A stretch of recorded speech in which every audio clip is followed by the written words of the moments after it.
우리가 섬기는 것은 나를 구원하신 예수, 또 지금도 나를 사랑하신 그 예수, 그 예수님 때문에 우리가 봉사하고 섬기는 것입니다. 그래서 교사를 하면 우리 목사님이 알아주지 않나, 또 누가 알아주지 않나, 그런 건 아닙니다.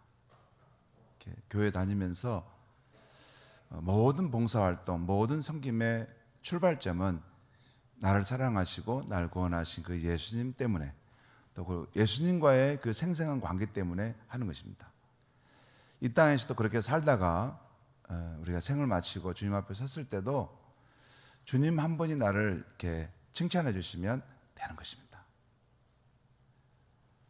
목사인 저도 마찬가지입니다. 사람들의 칭찬과 인정이 있으면 조금 나을 수 있죠. 조금 더 기분이 좋을 수도 있습니다. 그런데 그건 다 상대적이고, 예수님 한 분이 나를 알아주시고 또 나를 참 귀하구나, 또 어떻게 그렇게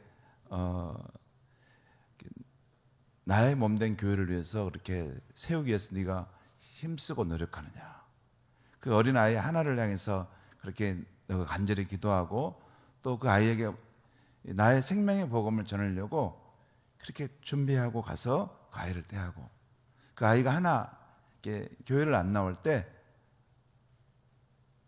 마치 나를 섬기는 마음으로 그렇게 관심을 갖고 연락도 하고 끝까지 그를 찾아가느냐, 그렇게 주님은 우리를 보시고 칭찬하십니다. 그래서 우리 새해를 출발할 때 이렇게 그냥 또 새해가 왔구나, 그런 마음보다 그런 나를 구원하시고 지금도 나를 사랑하시고 귀히 여기시는 그런 여겨주신 주님께 내가 늘 신실하게 잘해야지, 그 마음을 우리 아이들에게 표현하는 것입니다. 그렇게 해서 주님께 칭찬받는 우리 교사들이 될 수 있기를 바랍니다. 오늘 말씀의 제목은 축복을 가져오는 꿈이라는 주제입니다.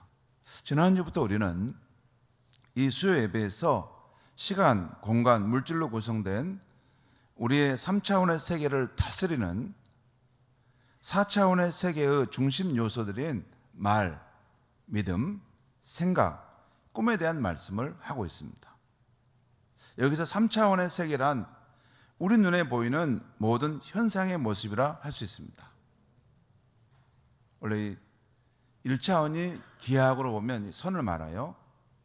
그 다음에 2차원이 선들이 많이 모일 때 생기는 면을 말해요. 3차원은 이 선과 면이 이렇게 또 입체적으로 쌓이면 공간이 생겨요. 입체적인 공간. 그러니까 3차원의 세계란 우리 눈에 보이는 이런 공간 안에 있는 모든 물건, 이것을 말합니다. 이 현상의 모습이죠. 그러니까 우리 밝은 전등, 장의자, 단상의 이 꽃꽂이, 그리고 화면의 영상, 그리고 육체를 가진 저와 여러분의 이 모습이 3차원의 세계입니다.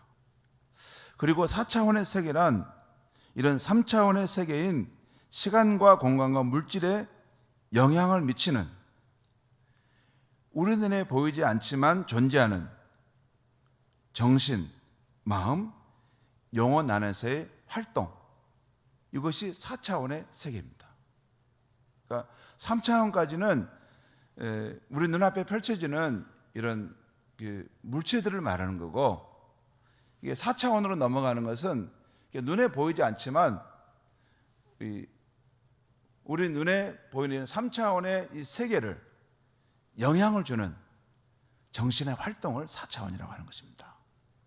거기에는 이게 중요한 요소로 말, 그리고 생각, 또 꿈, 믿음, 이게 눈에는 안 보이지만 우리 삶에 영향을 주는 거죠. 또한 거기에는 우리가 영적 존재이기 때문에 영혼이 있고, 또 우리 보이지 않는 성령님이 역사하심이 있습니다. 이런 것에 의해서 그 크리스찬의 삶은 그런 영향을 받고 특별히 이런 걸 가지고 세상에 자기 삶을 새롭게 창조해가는 사람들이 크리스찬입니다. 우리 믿음을 강조하잖아요. 그러죠? 성령의 역사를 강조하잖아요. 이런 긍정적인 생각을 강조하잖아요. 이것은 크리스찬이 성령을 받아들이고 나서 그의 삶에 이전에 없었던 3차원에서는 없었던 4차원의 세계가 이렇게 확 열리면서 그것이 개발되면서 우리 3차원의 이 칙칙하고 어두운 삶, 이게 뭐냐면 무질서한 삶을 이 4차원의 정신, 이 긍정적인 말, 생명의 언어로 이것을 새롭게 창조해가는 것, 사람들이 크리스찬인 것입니다. 앞으로 계속 제가 더 몇 번 이 말씀을 드릴 테니까 오늘은 이 정도 여기 넘어가는데요.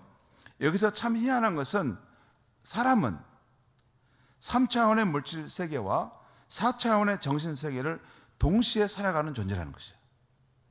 동시에. 육체와 영혼을 가지고 있기 때문에.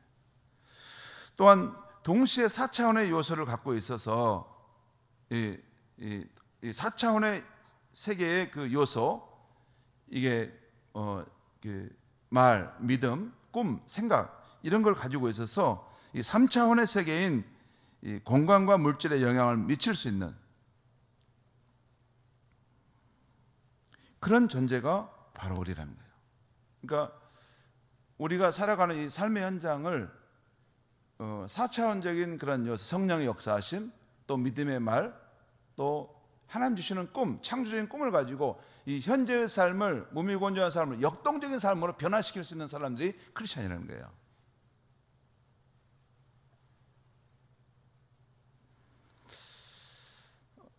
사람은 여타의 동물과는 달리 하나님이 지으셨을 때 4차원의 요소인 생기, 영적 요소를 불어넣어 주셨어요. 여러분 그 창세기 말씀 보면 사람이 사람의 딸들과 이렇게 사귀게 돼서 결혼해서 육체가 됨이라 하는 것이 나오잖아요. 그건 하나님이 지으신 인간이 영적인 존재예요. 하나님의 형상으로 지음받은 영혼을 가지는데 그런 부분이 사라져버리고 이 육적인 요소가 이게 물질적인 요소만으로 이렇게 살아가는 존재가 돼버리니까 이게 하나님이 너무 실망하고 탄식하게 되는 것이죠. 인간에게는 이 물질적인 거, 빵을 먹고 사는 것과는 또 차원이 다른 그런 하나님의 형상의 요소인 영혼, 생기가 있는 것입니다. 그리고 그 요소로부터 우리가 살아가는 이 삶의 현장의 어둡고 칙칙하고 그래도 또 시련과 역경의 상황에도 이것을 창조할 수 있고 이것을 긍정적으로 변화시킬 수 있는 파워, 힘을 크리스찬은 가진 사람들이라는 거예요. 지난주에는 축복을 가져오는 말에 대해서 살펴보았습니다. 우리 입에서 나오는 이 말은 하나님과의 관계에서 내 주변 사람과의 관계에서 긍정적이든 부정적이든 영향을 미친다는 것입니다. 무엇보다도 하나님은 우리가 하는 말을 들으시는데 영이신 하나님이 들으신다는 거예요. 근데 우리 입에서 나온 말대로 우리가 사는 세상에 창조되도록 영적 법칙을 정하셨다는 것입니다. 민수기 14장 28절에 8절이 그 말씀인데요. 거기 보면 여호와께서 맹세하시는 장면이 나오는데 너희 말이 내 귀에 들린 대로 내가 너에게 행하리라. 너희가 말하는 것이 내 귀에 들리는데 내게 들려온 대로 내가 행할 것이다. 왜? 그것은 그 사람의 신앙의 표현이기 때문에 그래요. 우리 말이 하나님의 귀에 들린 대로 우리에게 행하신다는 것입니다. 이것이 하나님이 정하신 영적인 법칙이에요. 여러분, 우리가 사는 이 우주와 이 만물 가운데는 이것은 하나님이 지으신 것이기도 하지만 이것만이 아닌 이 우주와 만물을 다스리는 어떤 법칙이 있어요. 그 가운데 자연 법칙 하나가 만유의 법칙이죠. 만유인력의 법칙이죠. 또 여러 가지 과학자들이 발견한 법칙이 있어요. 원래 있었던 건데 과학자들이 그걸 발견해낸 것이죠. 근데 이와 같이 성경에 보면 하나님이 인간의 삶의 형통함에 그런 삶을 위한 영적인 법칙을 정해 놓으셨는데 그 가운데 하나가 우리가 말하는 것을 따라서 우리가 사는 세상이 창조된다는 것입니다. 그래서 말이 굉장히 중요하다는 거예요. 성도 여러분, 내가 평소에 하는 말들을 한번 녹음해서 들어보셨습니까? 우리가 하는 말을 가만히 들어보면 어떤 경향성을 갖고 있습니다. 똑같은 상황인데도 10명의 정탐꾼처럼 불신앙적으로 말하는 경향이 있을 수 있고, 반대로 여호수아 갈렙처럼 긍정적으로 말하는 경향이 있을 수 있습니다. 그건 살아온 삶의 배경이 그러니까 그렇게 된 것이죠.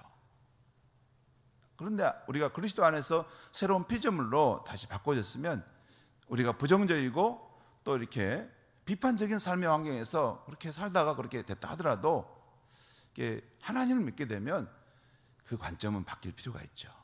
긍정적이고 희망적이고 또 진취적이고 믿음의 말을 할 필요가 있어요. 왜? 우리는 죽은 하나님이 아니라 살아계신 하나님과 함께 살아가는 사람들이기 때문에 우리 현실이 어려워도 하나님과 함께 있음으로 될 수 있다는 것을 우리는 긍정적으로 말할 수 있어야 하는 것이죠. 아무튼 이렇게 우리가 말하는 것에 의해서 우리가 살아가는 삶, 이 세상이 창조될 수 있다는 것을 알 때 우리는 늘 긍정적인 말, 희망적인 말, 사람을 살리는 생명의 말을 해야 하겠습니다. 오늘은 우리에게 축복을 가져오는 꿈에 대한 말씀을 드리려고 합니다. 사람마다 꿈을 갖고 사는데 그 가슴에 어떤 꿈과 비전을 품고 사느냐에 따라서 인생의 축복을 가져올 수 있다는 것입니다. 그 사람의 가진 꿈, 이 인생의 비전이 그 사람에게 축복을 가져다 준다는 거예요. 물론 그런 꿈과 비전이 없으면 그런 축복이 안 오는 거죠. 요행으로 올 수 있다? 그렇지는 않습니다. 모든 위대한 일들이 눈앞에 현실로 나타나기 위해서는 반드시 거쳐야 하는 단계가 있습니다. 먼저 사람의 마음속에서 꿈으로 잉태되는 것입니다. 잉태란 말은 이게 한자로 보면 이것을 우리 마음에 품고 그것을 품고 안아서 생명이 자라나게 하는다. 이게 잉태라는 표현입니다. 그러니까 사람의 마음속에 꿈으로 잉태되는 것이 있어야 한다. 사람의 마음속에 잉태된 꿈과 비전은 현실을 창조하는 놀라운 능력을 지니고 있습니다. 사도행전 2장에 보면 성령님은 우리 인생에 꿈을 꾸게 하시는 분이십니다. 그 젊은이들에게, 노인들에게, 사람들에게 환상을 보고 꿈을 꾸게 한다. 이런 표현이 다 이게 성령이 역사하시는 영역이라는 거죠. 여러분, 성령의 언어는 상상력, 꿈, 이미지들입니다. 성령과 함께하는 사람들은 남이 보지 못하는 그 세계를 보고 남이 듣지 못한 소리를 듣고 남이 감지하지 못하는 그런 세상을 보며 살아가는 사람이에요. 그러니까 우리가 성령 충만을 받는 것이 아주 중요합니다. 교사가 성령 충만함이 없으면 어떠냐면 그냥 자신의 현실적인 생각을 가지고 말씀을 가르치는 거예요. 본 것이 없으니까. 그가 아는 세계가 없으니까 그냥 세상적인 논리와 세상적인 지식을 가지고 이 아이들을 가르치는 겁니다. 이 말씀에 생기가 없는 거예요. 성령의 언어를 성령과 함께 할 때 이 성령이 주시는 상상력, 창의력, 꿈, 이미지 확 새로운 세계를 열 때 말씀 하나에도 역동강적이고 그 말씀 하나에도 사람의 마음을 뛰게 하는 생명력 있는 언어를 쓸 수 있는데 기도함도 없고 하나님 말씀을 범도 없고 성령을 사모함도 없으면 그 선생님께 가르침 받은 학생이 이 다음에 어떤 사람이 될 것인지는 다 알 수 있습니다. 여러분, 좀 어눌하고 좀 부족해도 교사가 성령이 언어를 쓸 줄 알아야 돼요. 꿈과 희망을 말할 줄 알아야 되고 상상력과 남이 보지 못하는 것을 그 아이를 향해서 보고 말해줄 수 있어야 되는 거예요. 그 말 한마디가 이건 기도하는 선생님만 해줄 수 있는 말이죠. 성령님과 함께 살아가는 선생님만 할 수 있는 말이에요. 학교 선생님도 그 말을 해주는 거 아니에요. 학교 선생님은 지식을 가르쳐 주는 거지, 학교 선생님이 무슨 뭐 생명의 언어를 막 쓴다, 그런 건 아닙니다. 학교 선생님 지식을 가르쳐 주고 그 문화를 전수하게 하고 이 사회인으로서 필요한 교양과 그 사회의 가치를 전수하는 것이지, 거기까지가 선생님이 하는 것이지, 교회학교 교사는 성령의 언어를 쓰는 사람이기 때문에 그 아이들의 영혼을 깨우고 살리는 생명의 말을 할 수 있는 사람들이 교회학교 교사입니다. 자, 성령의 언어가 이 꿈이라는 말씀을 드렸고, 그리고 하나님도 꿈꾸는 자를 통해서 일하십니다. 마음속에 꿈이 없는 자를 통해서는 하나님도 기적을 행하실 수 없어요. 그런데 여기서 말하는 꿈은 인간적인 야망과 분명히 구분되어야 합니다. 믿지 않는 사람들 가운데서도 자신의 부와 명예를 위해서, 때로는 자신의 행복만을 위해서, 심지어 복수를 위해서 성공을 꿈꾸는 이들이 있습니다. 그런데 하나님의 자녀가 꾸는 꿈은 이런 자신의 욕망에 사로잡힌 꿈과는 엄연히 다르죠. 그래서 우리 마음에 어떤 꿈이 생겼다면 그 꿈이 하나님의 말씀과 일치하는지 그렇지 아니한지를 살펴봐야 합니다. 하나님의 말씀은 우리의 꿈과 생각뿐 아니라 우리의 모든 일을 심판하는 기준이 되는 것입니다. 만약에 우리 마음에 이런 꿈이 생길 수 있습니다. 의사가 되고, 법률가가 되고, 건축업자가 되고, 또 제빵사가 되고, 농부가 되고, 한 가정의 가장이 되고, 한 가정의 어머니가 되고, 이것도 꿈이에요. 저는 한 가정의 가장이 된다는 것이 위대한 꿈이라는 것을 내가 발견했어요. 저는 멋진 가장이 되고 싶어요. 하나님께서 우리 가정의 이 작은 단위지만 5명의 전체를 이끌어가는 가장이에요. 우리 가정도 하나의 나라예요. 나라. 그 나라를 어떤 나라로 인도해 갈 것인가 하는 그 멋진 사명이 제게 주어졌고, 또 그것을 나는 잘해갈 것이다 하는 꿈을 꾸는 것입니다. 혹시 가정이 피폐해진 가정이 있을 수 있어요. 그분은 하나님 앞에 다시 한번 회개하고 돌아와서 이 하나님이 원래 꿈꾸셨던 그 멋진 가정으로 회복하는 그 꿈을 다시 받을 필요가 있어요. 자, 한 가정의 가장, 한 가정의 어머니. 참 성경적 어머니가 되는 것도 멋진 꿈입니다. 또 성도로서 꿈을 가질 수가 있죠. 저는 목사입니다. 저는 목사로서 하나님이 주신 아름다운 꿈을 품고 살아가는 사람입니다. 여기서 중요한 것은 사람이 무엇이 되는 목표가 중요한 것이 아닙니다. 그 자리에 이르러서 어떤 일을 할 것이냐 하는 것이에요. 제가 보니까 무슨 판사가 되고 검사가 되고 또 의사가 되고 거기까지는 잘 갔는데 그 후에 소식 들어보니까 별로 기대가 안 되는 거예요. 그러니까 자기 돈 버는 것을 챙기고 이런 쪽에 많이 생각하고, 자기 그래서 돈 벌어서 잘 살고 행복하게 사는 것이 그 이상이 없어요. 뭐 그런 거라면 이게 금융업에서 이게 주식 잘해서 돈 많이 버는 것이 훨씬 낫지 않을까. 의사가 되고 판사가 되는, 법률가가 되는 그 좋은 자리를 갔어서 수준이 자기 일신상의 안락과 평안을 얻는 것 정도가 전부라면 그게 기대가 안 되죠. 중요한 것은 사람이 무엇이 되는 목표가 중요한 게 아니라 그 자리에 이르러서 어떤 일을 할 것이냐는 것이에요. 우리 그리스도인은 에베소 2장 10절의 말씀대로 하나님을 위해서 선한 일을 하는 사람이 되어야 하는 것입니다. 우리는 새롭게 그리스도 안에 창조된 존재인데 선한 일을 하기 위해서 창조됐다는 거예요. Good works. 우리는 무슨 일을 하느냐가 중요한 게 아니에요. 청소부를 해도, 농부가 돼도 절대 그것이 품위가 떨어지는 일이 아닙니다. 그 사람에 대해서 무엇을 하고 있느냐 그 말이에요. 하나님을 위해서 good works. 나는 선한 일을 하고 있다. 이 하나님 나라 가치를 가진 사람이면 멋진 사람인 것입니다.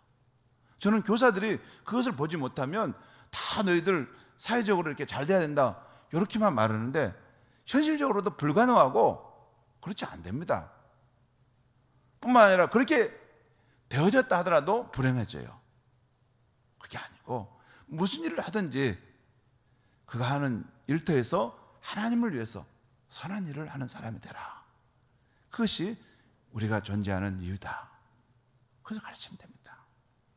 자, 이렇게 우리가 꿈을 가지고 그것이 또 하나님의 성품에 맞는가, 하나님의 말씀에 맞는가를 이렇게 판단해 보는 것이 중요하겠습니다. 자, 그러면 축복을 가져오는 꿈을 갖고 살아가기 위해서 우리가 힘써야 할 것 몇 가지를 말씀드리면, 첫째는 우리를 향해 품으신 하나님의 꿈을 간절히 찾아야 하는 것입니다. 보통 기도하는 사람들의 특징을 보면 이미 자기가 갈 길을 다 정해놓고 하나님의 도움을 청하는 것을 봅니다. 하나님, 저는 이 길로 가겠습니다. 이 사업을 시작하겠습니다. 도와줄 줄 믿습니다. 이렇게 하고 검증 없이 바로 시작합니다. 그런 성도님들을 저는 많이 봅니다. 제가 무슨 삶에 남의 삶에 간섭할 마음 없어요. 근데 저런 일 정도는 굉장히 중요한 문제인데 목사님에게 한번 물어볼 수도 있을 텐데 그냥 알아서 다 일을 저질러 놓고 와서 목사님 기도해 주십시오. 무슨 기도요? 제가 이번에 이런 사업을 하려고 합니다. 하나님 응답 받았습니다. 그럼 기도해 달라는 거예요. 근데 제가 분명히 저도 보는 안목이 있죠. 목사는 영적인 부분에서 아주 민감한 존재입니다. 왜냐하면 우리는 생각을 그것만 생각하는 사람입니다. 그렇기 때문에 이게 하나님께로부터 온 것까? 이렇게 퀘션이 들 때가 있어요. 근데 이미 그걸 정했다고 기도해 달라고 하면 마지못해 기도를 해줍니다. 근데 우리도 마음이 갸우뚱합니다. 될까? 여러분, 어린아이가 잘못된 길을 가려고 하면서 무조건 그 길로 갈 테니 도와달라고 하면 어떤 부모가 돕겠습니까? 그 길을 가면 그 아이가 이게 잘못되는 길인데 본투 배워가지고 나 여기 저쪽에 뭐 일진에 들어가 나 저쪽으로 나빠 나 저기 한 인물 되고 싶어요 하면 그래 잘했다 본투 배워라 킥복싱까지 배우면 더 좋겠다 그래야겠습니까? 그럴 수 없죠. 자, 그렇기 때문에 먼저 이 하나님의 계획과 뜻을 물어야 하는 것입니다. 그리고 그 가는 길을 구체적으로 알려달라고 간절히 기도해야 하는 것입니다. 여러분, 무엇이든지 하나님께로부터 시작되는 것이에요. 하나님이 이렇게 간절히 찾는 자에게 응답하십니다. 자, 이렇게 하나님의 계획과 꿈을 간절히 찾는 것이 필요하고, 두 번째, 이럴 때 간절히 찾을 때 몇 가지 중요한 부분을 우리가 갖고 있어야 되는데, 첫째는 하나님의 말씀과 성령을 통한 깨달음의 세계를 갖고 있어야 돼요. 시간이 없으니까 설명하지 않겠습니다. 두 번째는 내 마음속의 소원이 참된 것인지 거짓된 것인지를 확인하는 것이 필요합니다. 이게 마음에 품은 소원이 하나님 주신 꿈이라면 기도할수록 뜨거워지고 간절해집니다. 그러나 처음에 기도할 때는 소원이 강렬했지만 점차 시간이 지날수록 사그라지면 우리의 일시적인 감정이나 마귀의 유혹일 수 있습니다.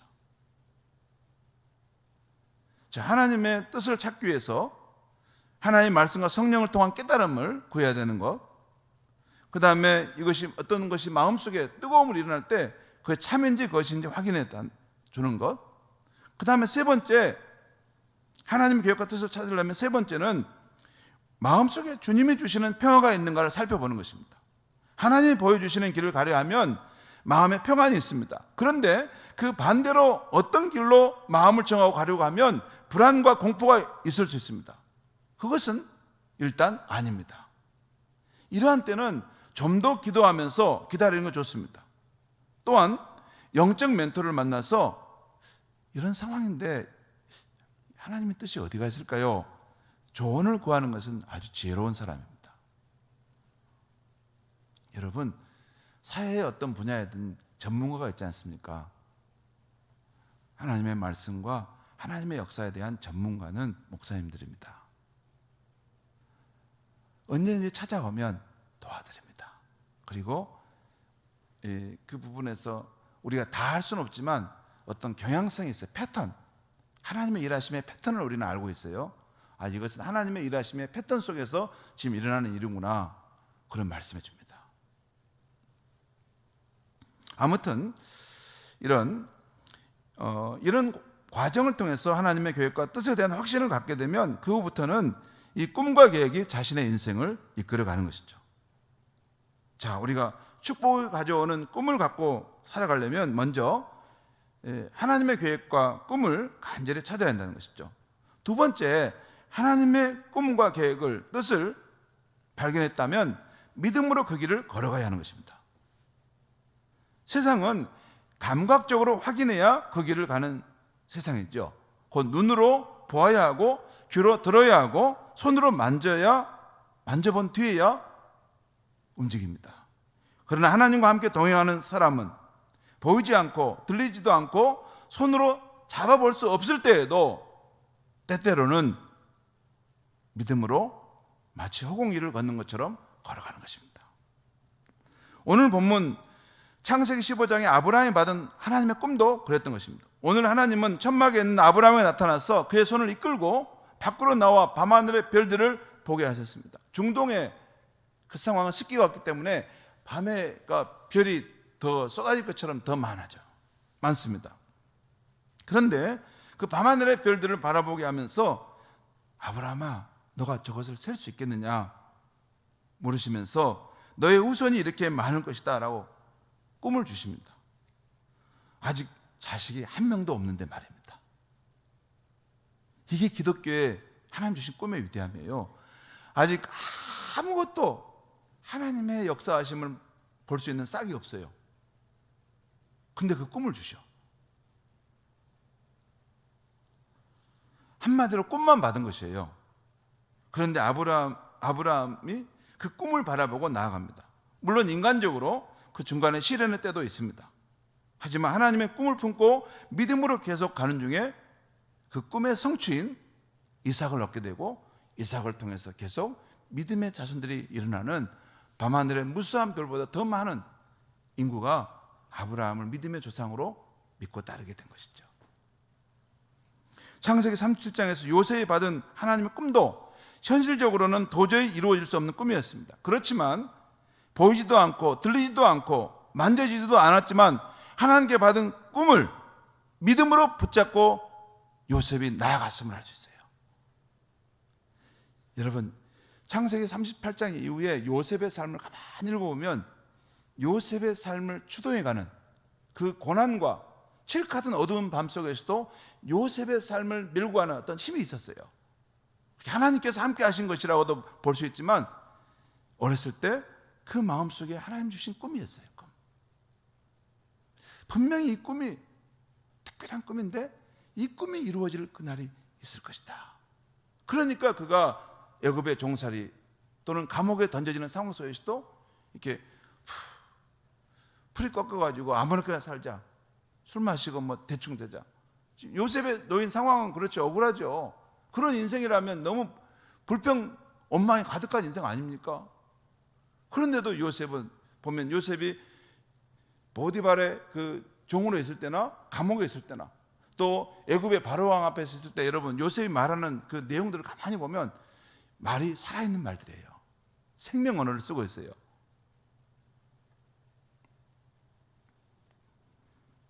하나님께 받은 그 꿈을 그는 마음에 품고 그 시련과 역경의 상황 속에서도 한 걸음 한 걸음 걸어가고 있었던 것이죠. 자, 세 번째, 하나님의 꿈을 가졌다면 세 번째는 그 꿈이 이루어지기까지 잠잠히 인내해야 하는 것입니다. 우리 인생의 날씨에는 좋은 날씨만이 아니라 굳은 날씨도 있습니다. 또한 거친 바람이 불 때도 있지만 때때로 불 때도 있습니다. 그런데 그때에도 인내하는 농부처럼 하나님 주신 꿈이 이루어지기까지 기다리고 인내하는 것입니다. 특별히 현재 우리의 삶이 어렵고 힘든 고난의 밤을 지날 때에는 더욱 인내해야 하는 것입니다. 하나님이 주신 꿈, 그 계획이 이루어지는데도 시편 126편의 농부처럼 눈물을 흘리며 씨를 뿌려야 할 때가 있어요. 나는 하나님의 위대한 역사, 하나님 앞에 멋진 인생을 살기를 원한다 하는 그 꿈을 가진 사람이 눈물을 흘리는 시련의 상황을 나는 빼고 그럴 수는 없어요. 그럴 수는 없어요. 그것은 작은 꿈을 그냥 이루고 살면 되지, 나는 하나님 앞에서 멋지게 쓰임받는 그런 인생이 됐으면 좋겠다, 귀하게 쓰임받는 그릇이 됐으면 좋겠다 하는 사람은 그의 인생 가운데 시련과 역경의 상황도 있고 눈물을 흘리며 그 길을 가야 될 때가 있어요.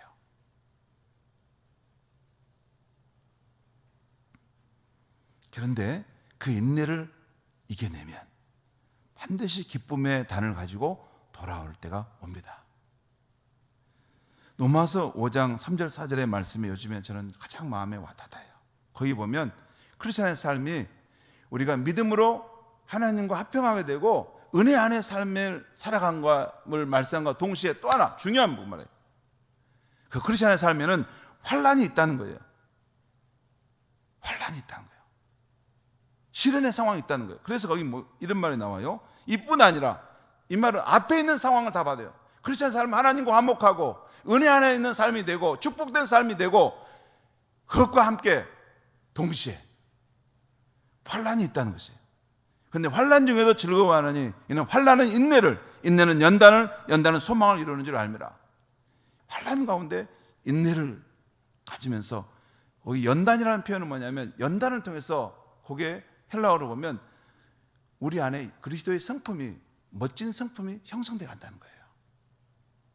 그리고 그 환난을 통해서 하나님 나라에 대한 소망이 깊어져 가고 진정한 크리스천의 삶이 된다는 거예요. 여러분, 크리스천이 됐는데 이분이 보니까 이게 하나님 나라를 소망하는지 세상 나라를 소망하는지, 하나님 나라에서 칭찬받기 원하는지 이 세상에서 영광받기 원하는지 이게 불분명한 사람이 있어요. 그게 아니라 환난은 우리의 인내를 통해서 그리스도의 아름다운 성품을 우리 안에 빚어낼 뿐만 아니라 우리가 하나님 나라에 속한 백성임을 선명하게 그것을 정체성을 갖게 하도록 도와준다는 거예요. 꿈을 가졌다면 꿈이 이루어질까지 잠잠하게 인내하는 것입니다. 그리고 네 번째, 하나님의 꿈을 가졌다면 인간적으로 기대할 수 없는 상황에서도 하나님의 행하심을 믿어야 하는 것이에요.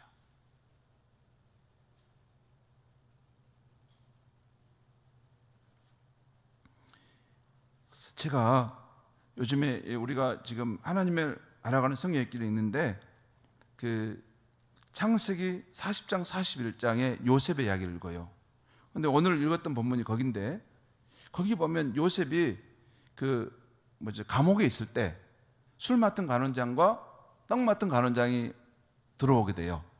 그래서 이 보디발 그 경호대장이 요셉을 찝어가지고 너가 저 두 사람을 돌봐라 시켜요.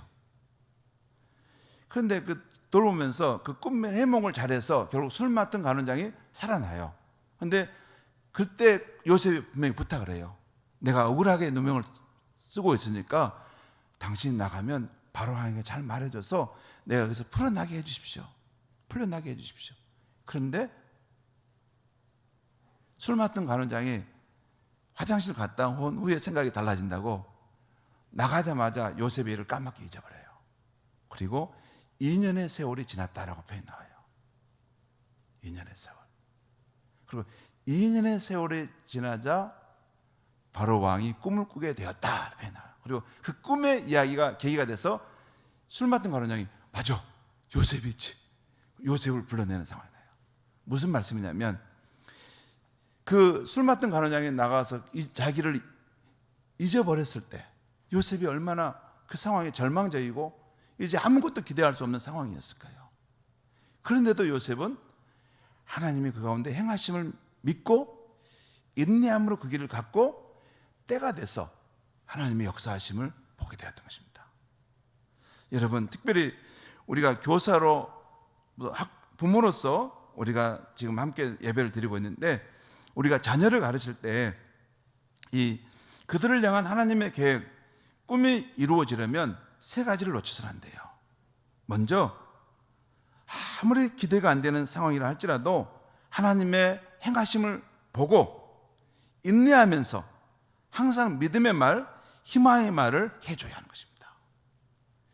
그 암 전문의로 유명했던 원종수 권사님의 간증을 보면 그분의 인생 속에 자기 삶에 하나님을 믿게 되고 또 이 믿음 생활을 잘하게 됐던 계기가 그 히데오 속장님이라는 분이 계셨어요. 그분은 기도 나오면 늘 히데오 맛이다, 히데오 맛이다, 히데오 맛이다. 늘 이렇게 방언 기도 하시니까 히데오 속장님이라고 하는 분이에요. 근데 그분이 항상 이렇게 교회 학교에 오면 교회 마당에 놀고 있으면 그 발음이 잘 안 되는데 정수야, 하나님이 너를 특별히 사랑한단다. 하나님 너를 특별히 사랑한단다. 그 말씀을 항상 해줬다는 거예요. 그래서 그 말씀이 자기 마음에 탁 달라붙어 가지고 나는 하나님의 사랑받는 자녀이구나. 이 정체성을 가지고 살다 보고 어려울 때마다 하나님께 구해서 무엇이든지 구하고 그렇게 하면서 지혜도 얻고 뭣도 얻고 해서 그렇게 자기가 훌륭한 믿음의 삶을 살게 되었다는 것이에요. 성도 여러분, 특별히 교사 여러분, 교사는 우리 자녀들을 바라볼 때, 우리 교회 학교 학생들을 바라볼 때 정말 까불고 얘는 어떻게 소망이 없잖아요. 전혀 기대가 안 되는 아이가 있잖아요. 그럴지라도 그 아이의 인생 속에 하나님이 행하심을 믿고 인내하면서 그 아이를 향해서 늘 믿음의 말, 소망의 말, 생명의 언어를 사용하면 때가 되면 그 아이가 하나님의 그 꿈대로 변화될 줄 믿습니다. 오늘 주신 말씀, 축복을 가져오는 꿈에 대한 이야기. 하나님 앞에 그 꿈을 찾고 또 그것을 믿음을 따라 행하고 또 시련의 상황에 있을 때 인내하면서 견뎌내고 그리고 그 상황 속에서도 하나님 행하심을 믿고 늘 믿음의 말, 생명의 언어를 사용한다면 멋진 교사로서 쓰임받게 될 줄 믿습니다. 기도하겠습니다. 하나님 아버지, 오늘 이 밤에 축복을 가져오는 그러한 꿈이라는 주제로 말씀을 전했습니다. 하나님 아버지, 하나님이 주신 꿈, 그 계획을 따라 살아가기 위해서 하나님 앞에 나와서 간절히 기도하고 구할 수 있게 하여 주시옵소서. 또한 그 꿈을 받았을 때 믿음으로 행할 수 있게 하여 주시옵소서. 또한 그 상황 속에서 꿈이 이루어지기까지 힘들어도 꼭 인내함으로 그 길을 가게 하여 주시고 그 상황 속에서도 하나님이 행하심을 믿고 늘 사랑과 희망의 말을 할 수 있는 우리 교사들이 되게 하여 주시옵소서. 예수님의